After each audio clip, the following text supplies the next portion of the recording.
Salut à toutes et à tous, j'espère que vous allez bien. Alors cette petite capsule pour vous introduire en fait cette histoire qui va venir par la suite. Le voyage du héros, c'est une histoire que j'ai écrite moi-même et que j'ai fait retranscrire en audio pour que ça soit une histoire. Le voyage du héros, c'est un travail qui nous avait été demandé lors de ma certification en tant que coach pour expliquer un peu notre voyage, notre évolution, notre développement personnel, notre posture aujourd'hui en tant que coach et raconter aussi un peu de nous en fait, un peu de notre intimité. Donc cette histoire, le voyage du héros, c'est l'histoire d'un canard. Donc bien évidemment, j'ai utilisé des métaphores. Il y a plusieurs personnages. Il y a Precious, Dreamer, Believer. Je parle d'émotion, je parle d'intuition, je parle de foi, je parle d'enfant intérieur. Euh, c'est voilà, je c'est une histoire que j'ai écrite il y a quelques temps et que j'avais envie de maintenant, où je me sens aujourd'hui confortable, de vous partager un peu de moi au travers de cette histoire. Donc ça dure à peu près une vingtaine de minutes, une histoire que vous pouvez écouter, que vos enfants aussi peuvent écouter, et ça m'intéresse d'avoir ainsi votre feedback. Euh, Suite à l'écoute de cette histoire, ça m'intéresse vraiment, vraiment. Donc, je vous souhaite une très belle écoute et je vous dis à très bientôt. Prenez bien soin de vous et je vous souhaite une belle continuation. Ciao. Il était une fois l'histoire d'une canne qui avait grandi sagement auprès des siens, dans un pays très lointain que les sages appelaient jadis le pays des enchantés. Elle s'appelait Dreamer. Elle était la cadette d'une famille de 4 canards. On décrivait Dreamer comme une canne calme, douce et rêveuse. Elle était souvent sollicitée pour aider la communauté, ou à s'occuper des canetons entre autres. D'ailleurs, elle aimait beaucoup ça. Ne sachant pas l'expliquer, elle savait, au plus profond d'elle-même, qu'elle était faite pour s'occuper des autres. Elle respectait bien les règles. Elle ne tourmentait pas ses parents d'aucune manière que ce soit, car ils étaient déjà fort bien occupés à s'occuper de l'aînée, que l'on nommera Precious, qui leur donnait bien du fil à retordre. Cette dernière avait d'ailleurs un pouvoir magique qui était de déclencher des orages, des tempêtes, voire des foudres. Personne ne connaissait la provenance de ce pouvoir. Lorsque cela arrivait, le ciel devenait sombre et effrayant. Tous les canards se cachaient. Les rivières et les lacs gonflaient et créaient des vagues violentes, détruisant tout sur leur passage. Très bizarrement, cela se passait lorsque Precious était dans un état de grande contrariété. Les parents de Dreamer, respectés dans la grande communauté des canards, étaient toujours inquiets et à l'affût de ses comportements soudains, afin d'éviter ces débordements pour éviter les piailleries désagréables du voisinage. Dès lors, il était important pour Dreamer d'être une canne modèle. Une manière pourtant pour elle d'attirer l'attention de ses parents, mais en vain. Ses parents souffraient trop de l'affront de sa sœur aînée. À quoi bon les accabler plus avec ses pensées ou ses soucis? À l'école, que l'on appelait Ducky School, ce n'était pas facile non plus pour Dreamer. Elle était souvent critiquée par les autres canards, car elle était tout le temps comparée avec Precious, qui avait des allures de cygne. On lui disait « Ce n'est pas possible, vous ne pouvez pas être sœur et de surcroît de la même famille. Tu es bien trop vilaine. Pourquoi ton plumage est-il ingrat? Tu es bien trop laide pour qu'on veuille jouer avec toi. On ne veut pas être vu avec toi. » Elle repartait à chaque fois, seule et en gardant à l'esprit ces phrases. « Oui, c'est vrai, je ne suis pas belle. Mon bec est beaucoup trop gros. Mes traits ne sont pas raffinés. Et mon plumage n'est pas aussi brillant. » De retour à la maison, Dreamer demanda à sa mère « Maman, pourquoi ne suis-je pas belle ?» Sa maman lui répondit « Ne raconte pas des sottises et je n'ai pas le temps pour ça. Va t'occuper des canetons. » Elle grandit avec le sentiment d'être seule, passant ses journées à lire ou à rêver en cachette à ce à quoi elle ressemblerait si elle était un cygne. Et pas un simple cygne. Un cygne majestueux qui serait le sage de sa communauté, que l'on écouterait pour ses précieux conseils. Ce sont d'ailleurs les rares moments où elle ressentait de la joie, dans les moments où elle s'autorisait à une vie ailleurs. Mais les cancaneries des autres la ramenaient souvent à sa triste réalité. À la différence de sa sœur, Elle se devait être parfaite et répondre en tout point aux obligations de la communauté. À défaut d'être belle, elle n'avait pas d'autre choix que d'avoir de notes excellentes à l'école. Il était exclu que cela soit autrement. Dans ses souvenirs, c'était le seul point qui réconfortait ses parents, à défaut d'être belle. Bien sûr, il n'était pas question d'être à l'écoute de ses besoins ou de ce dont elle avait envie. Plusieurs années passèrent. Dreamer occupait toujours et encore ses journées de la même façon. Elle faisait ce qu'il était attendu d'elle et rêvait toujours de ce monde où elle serait un cygne majestueux, leadant le groupe dans sa migration vers un monde meilleur, un monde où elle aurait sa place. Le premier jour du printemps, à la nuit tombée, alors que Dreamer dormait, elle fut réveillée par une étoile qui lui chuchota à l'oreille. « Il est temps de prendre ton envol. Le monde a besoin de toi. » En premier lieu, elle pensait que c'était un rêve, mais c'était bien une étoile qui se tenait devant elle. « Je m'appelle Believer, je suis ton toi intérieur, et je suis là pour te dire qu'il est enfin temps pour toi de prendre ton envol. Au-delà des frontières que tu vois au loin, il existe un autre monde, un monde différent de celui que tu connais, et qui te permettra d'exaucer ton rêve. » « Mon rêve d'être un cygne ? Mais enfin, regarde-moi. Je suis un vilain canard et je dois m'occuper des canetons de la communauté. Je dois aider mes parents afin que le ciel ne s'assombrisse pas, vois-tu? Et puis, ils se font vieux. »« Écoute, comme je te l'ai dit, je suis ton toi intérieur. Si jusqu'à aujourd'hui je brillais encore, c'était grâce à ce rêve. Combien de fois as-tu déjà fait ce rêve ? » Dreamer répondit. « Oh, très souvent. » Believer répliqua. « Eh bien, sache que c'était moi. Aujourd'hui, malheureusement, je ne peux plus attendre. Si tu ne m'aides pas, je vais m'éteindre pour toujours. » Avant de partir, l'étoile lui fit. « Sache qu'au-delà de l'horizon, ton rêve pourra se réaliser. Mais cela signifie que tu devras affronter différents obstacles, tels que des climats tumultueux, des paysages différents. Le chemin sera long et rude. » L'étoile disparut rapidement.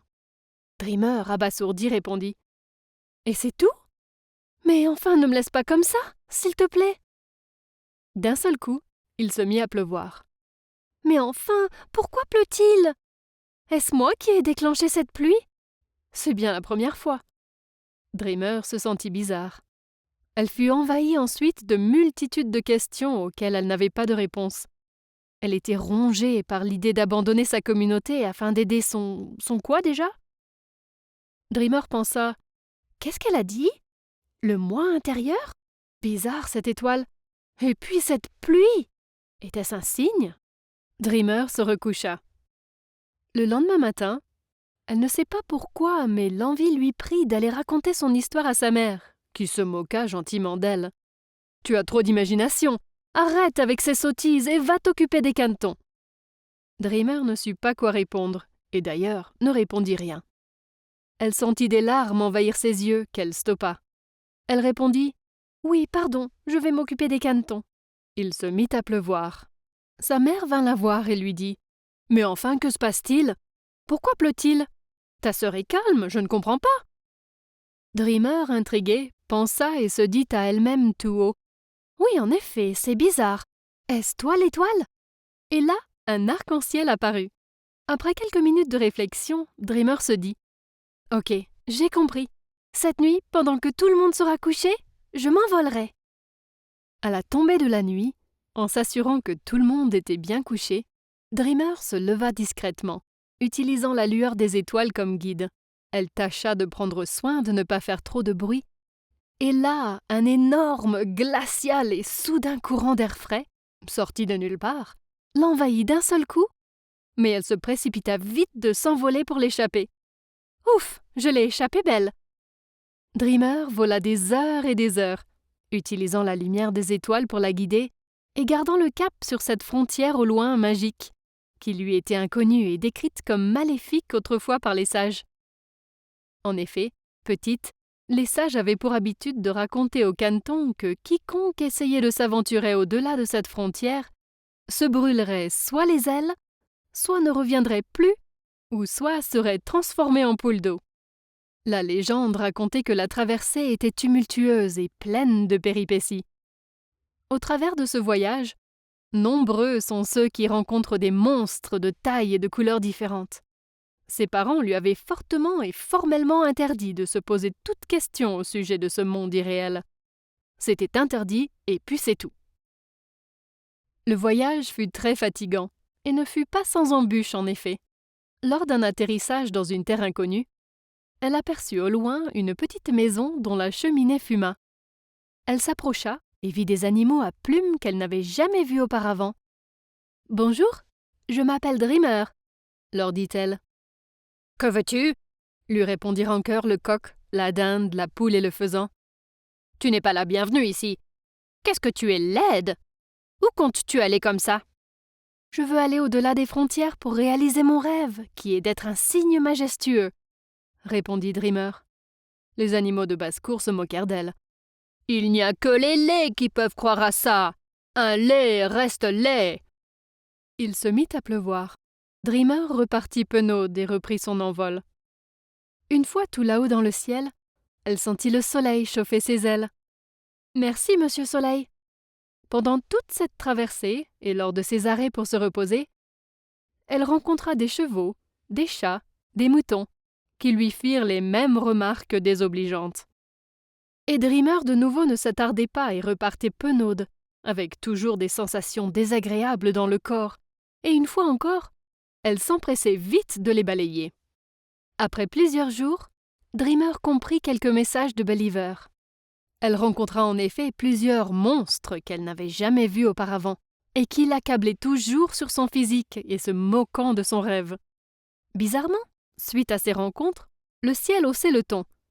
Parfois, il grondait très fort, ou pleurait beaucoup, ou était simplement très agité. Ces climats n'étaient pas agréables pour voler, mais les jours passant, la détermination de Dreamer grandissait. Plus les jours passaient, plus le ciel faisait de plus en plus place au soleil et dissipait les orages, les éclairs et les tempêtes qui ont traversé son chemin. La frontière magique est visible. « Est-ce possible ?» se dit-elle. Cette frontière était une ligne de montagnes, de tailles différentes, tout aussi belles les unes que les autres. Certaines étaient enneigées et d'autres verdoyantes. Au passage, elle aperçut une immense et magnifique étendue d'eau. Une eau qui était si claire et semblait si pure. Les rayons du soleil illuminaient ce lac tel un désert de diamants. Dreamer atterrit aux abords du lac. Elle prit le soin de trouver un coin reclus, à l'abri des monstres. Après tout, si l'on en croit les sages, ce monde n'est pas merveilleux. Et pourtant, mon étoile a dit que mon rêve s'y réaliserait. Accablée de fatigue, Dreamer s'endormit. Elle fut réveillée par Believer, étincelante. « Oh, mais que fais-tu là ?» lui dit Dreamer. « Je voulais juste te dire que grâce à toi, mes branches commençaient à reprendre vie. Je retrouve mes lumières. Le chemin n'est pas fini. Il te reste encore un voyage à parcourir. Sache que je suis toujours à côté de toi et à te guider. Sois juste à mon écoute et tu trouveras ton chemin. »« D'accord. Est-ce que cela va être encore tumultueux ?» lui répondit Dreamer. « Oui, et si tu accueilles, accepte ce que t'offre la nature tout en étant à mon écoute, et si tu profites de l'instant présent, tu iras bien au-delà de tes rêves. » Et l'étoile disparut. « Mais enfin, arrête à chaque fois de disparaître. Qu'est-ce qu'elle m'a dit encore? Elle est vraiment bizarre. Je ne comprends pas tout ce qu'elle me dit. Accueillir et accepter ce que m'offre la nature ?»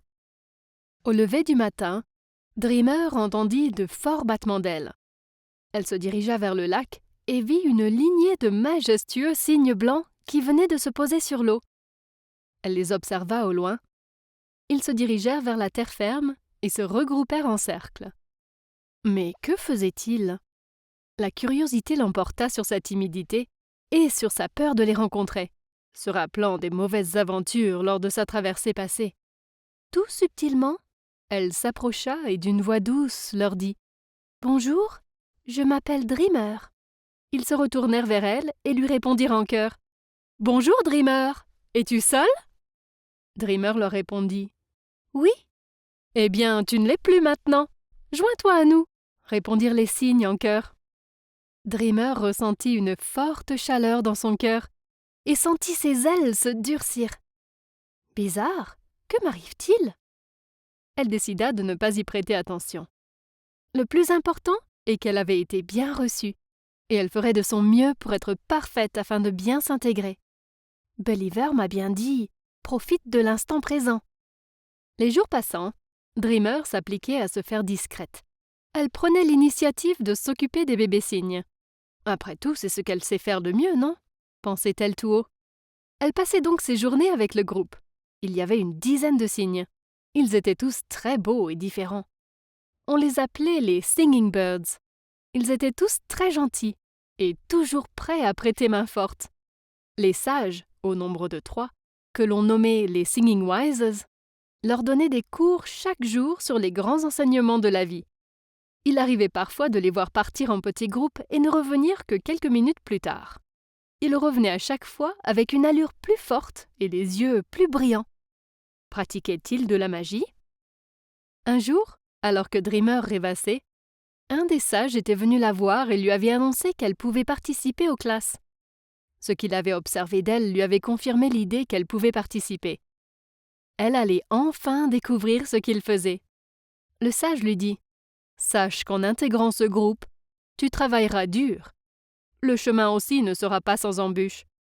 Tu traverseras des tempêtes et des bourrasques, et tout ceci te permettra d'atteindre ton rêve. » Dreamer, surprise d'entendre que le sage lui évoquait son rêve, lui dit « Vous êtes au courant de mon rêve ?» Le sage lui sourit et ne donna pas de réponse. Les jours et les mois filèrent. Dreamer passait beaucoup de temps avec les Singing Birds. Elle se surprenait parfois à ne plus penser à sa vie d'autrefois. Elle buvait tous les jours les paroles des sages et elle partait aussi également en groupe avec ses amis cygnes. Le temps filant, et Dreamer se surprenait aussi à avoir du plaisir à passer du temps dans la nature, à observer pendant des heures les oiseaux, à écouter les sages et à s'autoriser à partager des paroles de sages auprès de ses amis. Quelques mois après le début de cette nouvelle aventure, Dreamer remarqua qu'elle faisait souvent des cauchemars agités, lui rappelant sa vie d'autrefois, avec des sempiternelles phrases qui se répétaient. « Dreamer, tu es laide !»« Dreamer, occupe-toi des canetons !» Elle se réveillait à chaque fois en sursaut avec parfois des sensations de douleur et se rendormait heureusement assez rapidement et paisiblement baignée par la douce voix de Believer. « Crois fort en toi et crois en la puissance de ton groupe. Partage tes rêves et sois à mon écoute. » Dreamer s'attela et partagea ses rêves avec ses amis lors de leur rituel de petits voyages en groupe. Elle remarqua, lors de ces voyages, que le ciel changeait, mais juste au-dessus de sa tête. Très souvent, il pleuvait plus ou moins fortement, mais les douces paroles des guides embrassaient ces pluies pour laisser la place tout d'abord à un arc-en-ciel et ensuite à du soleil. Comme par magie. Dreamer revenait avec une allure forte et les yeux pétillants. Un jour, alors que le groupe se baignait dans le lac, un beau papillon aux couleurs or et argentées effleura le visage de Dreamer. Il vola quelques secondes et se posa ensuite sur l'eau. Dreamer s'approcha délicatement et l'observa. Que fut sa surprise! Le papillon était posé sur le reflet du visage d'un cygne. Comment est-ce possible? Il n'y a que moi. Intriguée, Dreamer se dirigea vers un de ses amis et, perplexe, elle essaya tant bien que mal de raconter son histoire. L'ami répondit « Je ne comprends pas, montre-moi ». Dreamer se dirigea de nouveau dans l'eau et lui dit « Regarde mon reflet ». Son ami lui répondit « Oui, et je vois ton reflet. Que dois-je voir ?» Dreamer lui répondit « Moi, voyons, un vilain petit canard avec un gros bec !» Son ami le regarda silencieusement avec une belle tendresse et des larmes coulèrent le long des joues de Dreamer. Une force incroyable l'envahit et avant même qu'elle s'en aperçoive, elle se retrouvait tout là-haut dans le ciel, perdue dans les nuages. Elle se sentait légère et portée par le vent. Une force incommensurable la poussait à se diriger vers la frontière. Elle se souvint de ce même voyage qu'elle fit il y a quelques mois. Ce n'était pas très agréable, mais elle effaça vite cette pensée et se laissa guider par son élan. Après quelques heures, fatiguée, elle décida de se poser et vit au loin une maison avec une cheminée qui fumait. « Oh, je me souviens de cette maison, dit-elle. Elle se posa et rencontra le coq, la dinde, la poule et le faisan, qui étaient bien occupés à picorer. « Bonjour, comment allez-vous? Vous souvenez-vous de moi ?» Les animaux de basse-cour s'approchèrent de Dreamer afin de l'observer au mieux et lui dirent « Non, désolé, le seul être que nous avons rencontré ces derniers temps était un canard très laid. »« Et c'était moi !» ?»« Non, impossible. Ce canard était vraiment très laid. Toi, tu as une allure digne, forte et élégante. Tu es un majestueux cygne. » Dreamer resta bouche bée. Ils lui proposèrent de passer la nuit avec eux, et elle accepta avec plaisir. Elle passa la nuit avec ses amis de passage, à la Belle Étoile. Au milieu de la nuit, elle fut réveillée en douceur par Believer. « Dreamer, écoute-moi. Grâce à toi, j'ai intégré la dynastie des sages des étoiles filantes. Je vais aider d'autres étoiles à briller de 1000 feux, et je resterai toujours à tes côtés. J'ai trouvé mon chemin de vie.